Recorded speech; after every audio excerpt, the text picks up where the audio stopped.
રાધે રાધે, જય સિયારામ। આપણે શ્રી શ્રી કૃષ્ણદાસ પૈહારીજીનું ચરિત્ર ચાલે છે। કૃષ્ણદાસ પૈહારીના ચરિત્રમાં આપણે આગળ વધીએ તો આપણે જોયું કે એક ગુફાની અંદર કૃષ્ણદાસજી પૈહારી ભજન કરવા વયા જાય છે।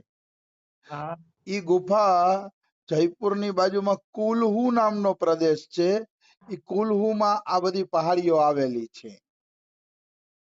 એટલે ત્યાં આ ગુફાની અંદર કૃષ્ણદાસ પૈહારી ભજન કરવા વયા ગયા।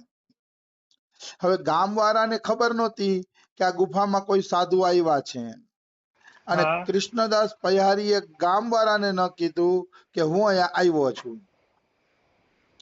એટલે આને ગામવાળાને ન કીધું અને ગામવાળાને ખબર નહોતી, તો આપણે એમ થાય કે તને જમવાનું કોણ દેવા ગયું હશે, ગાયનું દૂધ યા કોણ પીવડાવવા ગયું હશે।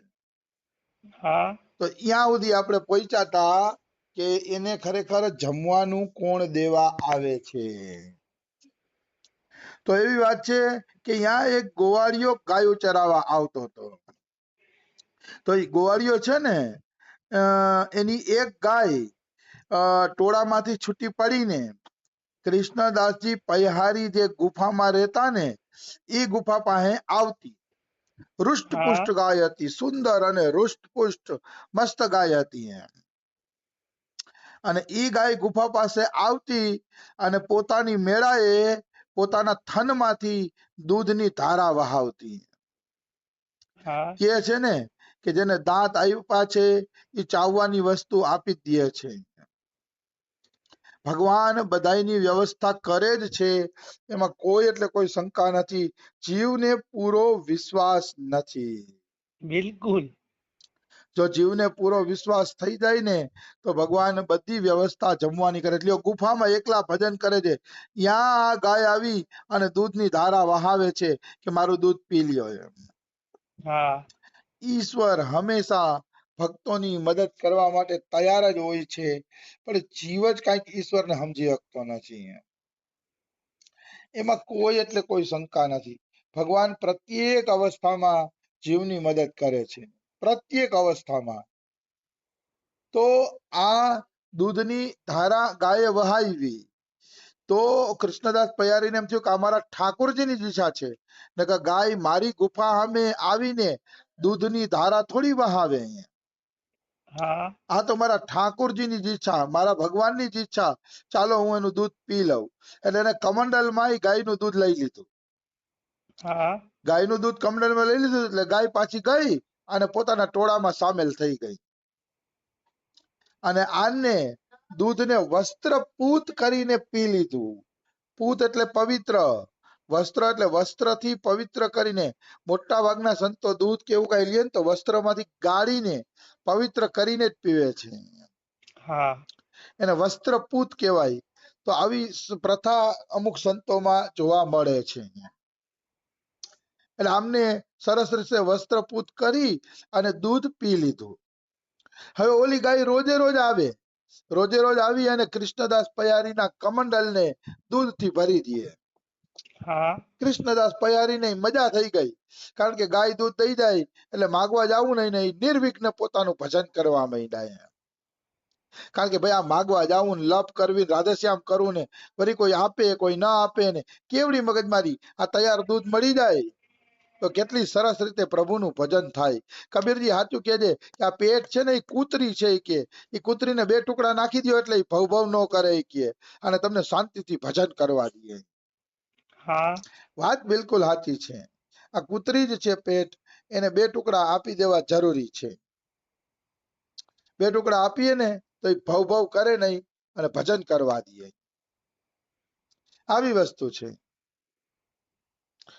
તો એક વખત ઓલો ગોવાળિયો હતો ને, ગાયોનો ગોવાળિયો, એના મનમાં વિચાર આવ્યો કે ભાઈ આ મારી ગાય અલગ થઈને રોજે રોજ ક્યાં જાય છે, જરાક જોવા તો જાવે। ગોવાળિયાના મનમાં એવી ઈચ્છા થઈ એટલે ઈ ગોવાળિયો સંતાઈને એકવાર ગાયની પાછળ ગયો। સંતાતો ગાયની પાછળ ગયો ને તો એને જોયું કે અરે મારી ગાય તો સંત માટે દૂધ વહાવે છે, હા દોયા વગર દૂધ વહાવે છે. એને આશ્ચર્ય થયું કે દોયા વગર એના સ્તનમાંથી દૂધની ધાર થાય છે.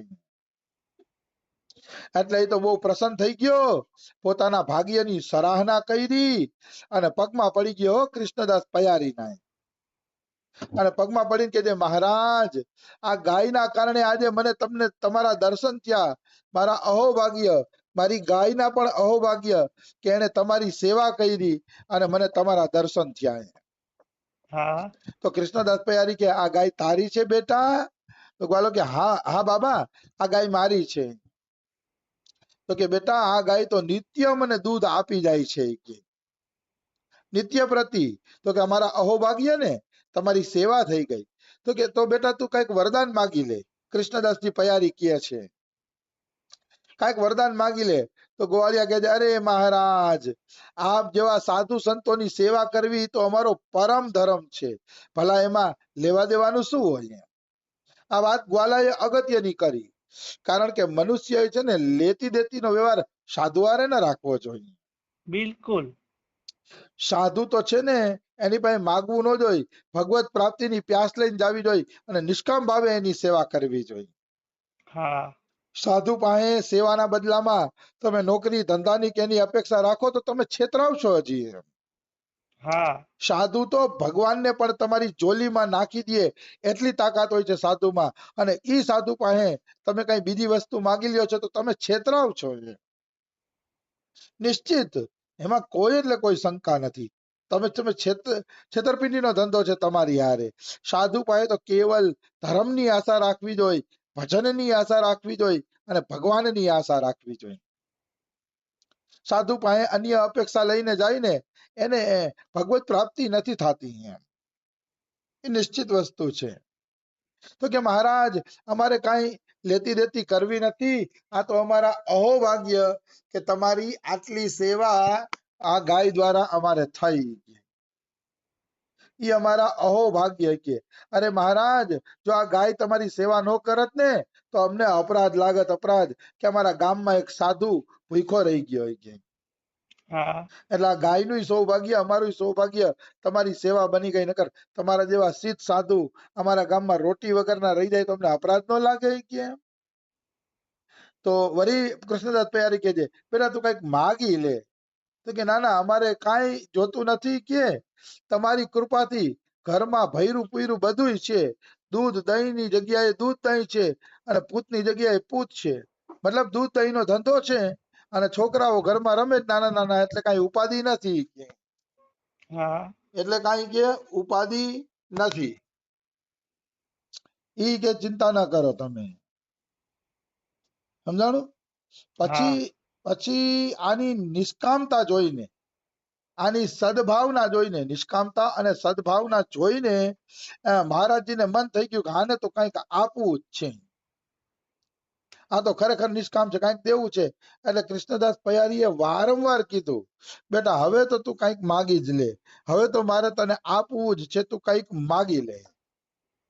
તો આ શું કહે છે ગોવાળિયો, મહારાજ ઠીક છે, તમે આટલું બધું જ માગવાનું કયો છે ને, તો એક વસ્તુ માગું છું કે મારે તો કઈ જોતું નથી અને મારે કઈ કમી નથી, પણ મહારાજ દુષ્ટોએ મારા રાજાનું રાજ્ય છીનવી લીધું છે, તો કોઈ પણ રીતે એ રાજાનું રાજ્ય પાછું અપાવી દો.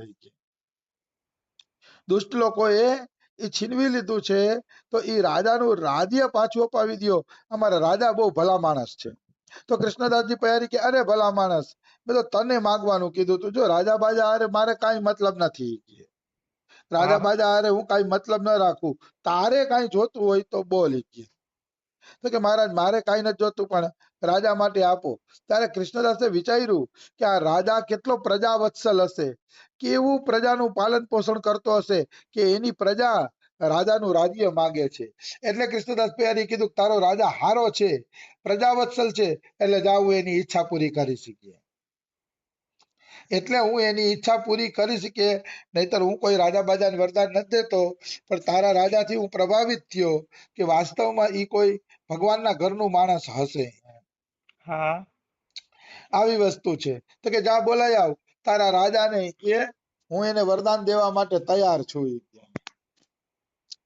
એટલે ઓલો ગોવાળિયો રાજાને બોલાઈ આવ્યો. રાજા આવ્યો એટલે કૃષ્ણદાસજી પયારીએ કીધું એને. રાજા સાદા વેશમાં આવે છે, દંડવત પ્રણામ કરે છે. તો કૃષ્ણદાસ પયારી એમ કે છે, બોલો રાજાજી, તમારે શું જોઈએ છે? તો કે મને મારું રાજ્ય મળી જાય ને તો પ્રજાનું પુત્રની જેમ પાલન કરવું ઈ કે. હા તો કૃષ્ણદાસજી કે અચ્છા, સવારથી સાંજ સુધી ઘોડા ઉપર ચડીને તમે આ દિશામાં હાઈલા જ આવી કે જેટલી દિશામાં તમે સવારથી સાંજ સુધી ઘોડો દોડાવશો ને એટલું રાજ્ય તમારું ઈ કે. હા ક્યાંક ક્યાંક એવું પણ આવે છે કે આ પહાડ ઉપર ચડી દ્રષ્ટિ કરો, તમારી જ્યાં સુધી દ્રષ્ટિ જાશે ને એટલું રાજ્ય તમારું. બે વાત આવે છે, પણ મૂળ વાત ઘોડાની આવે છે. હા મૂળ વાત ઘોડાની આવે છે. તો ઘોડો લઈને રાજા દોડે છે અને આખા દીમાં કઈક 50-60 કિલોમીટર ઘોડો દોડાવે છે. તો 50-60 કિલોમીટર કે જેટલો એને ઘોડો દોડાવ્યો એટલું રાજ્ય એનું થઈ ગયું. કારણ કે ઘોડો દોડાવ્યા પછી કૃષ્ણદાસ પયારીએ કીધું કે હવે તું લડાઈ કર, એટલે સામેનો રાજા હારી જશે. તો આ થોડાક સૈનિક લઈને લડાઈ કરે છે તોય રાજા જીતી જાય છે. હા હાવ થોડાક સૈનિક લઈને લડાઈ કરે છે તો પણ રાજા જીતી જાય છે. અને હાંજ સુધીમાં તો એને એટલું રાજ્ય મળી જાય છે જેટલું કૃષ્ણદાસ પયારીએ વરદાનમાં આપ્યું હતું. હા પછી તો રાજા કૃષ્ણદાસ પયારી પાસે આવ્યા, આવીને ચરણમાં પડીને કે મહારાજ, મારે લાયક સેવાઓ બતાવો. એમ સેવા શું છે?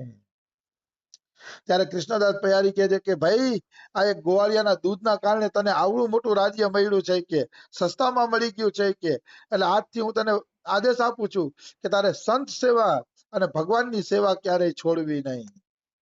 હા સંત સેવા અને ભગવાનની સેવા કઈ રે રાખવી ઈ નહીં, મતલબ હરિ સાધુ સેવાનું એને આદેશ આપ્યો. હા, તો સંત ઈ જ હોય કે જે ભક્તોની સેવા કરાવે અને ભગવાનની સેવા કરાવે.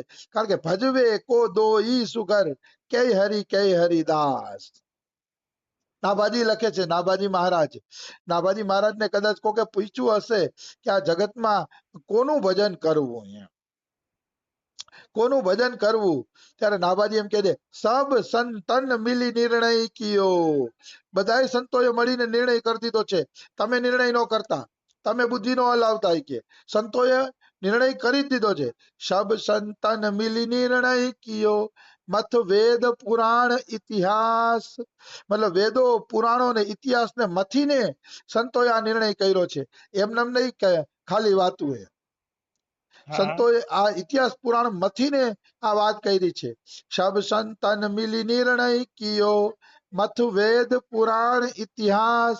ભજવે કો દો ઈ સુગર, કે હરિદાસ. કે ભજન કરવા માટે બે જ હેલા રસ્તા છે, કે હરિ કે હરિદાસ. હરિ એટલે ભગવાન, પછી રામકૃષ્ણ વિષ્ણુ જેના જે ઈષ્ટ હોય. હા કે હરિ કે હરિદાસ એટલે ભગવાનના ભક્તો. એટલે ભગવાન અને ભગવાનના ભક્તો એ બે જ ખરેખર તો સેવાને લાયક છે, ભજવાને લાયક છે. બીજે ક્યાંય ભજન ન કરો તો ચાલે, બીજે ક્યાંય ભજન કરવાની જરૂર નથી. આ બે જણાનું ભજન થઈ જાય તો બધું થઈ ગયું. એટલે સાધુ સંતોને ક્યારેય ઇગ્નોર નહીં કરવાના. હા, હું એમ નથી કહેતો તમે મારુતિ કાર લઈ દો, પણ રોટી હોય તો રોટી જેવા એને દેવા જોઈએ. ભિક્ષા, કાંઈ વસ્ત્ર, અન્ન, દવાની જરૂર પડે તો એવી સેવા કરવી જોઈએ. હું એમ નથી કહેતો સાધુ સંતોને મોટર લઈ દો, એ તો એવું દાન તો મને નથી ગમતું.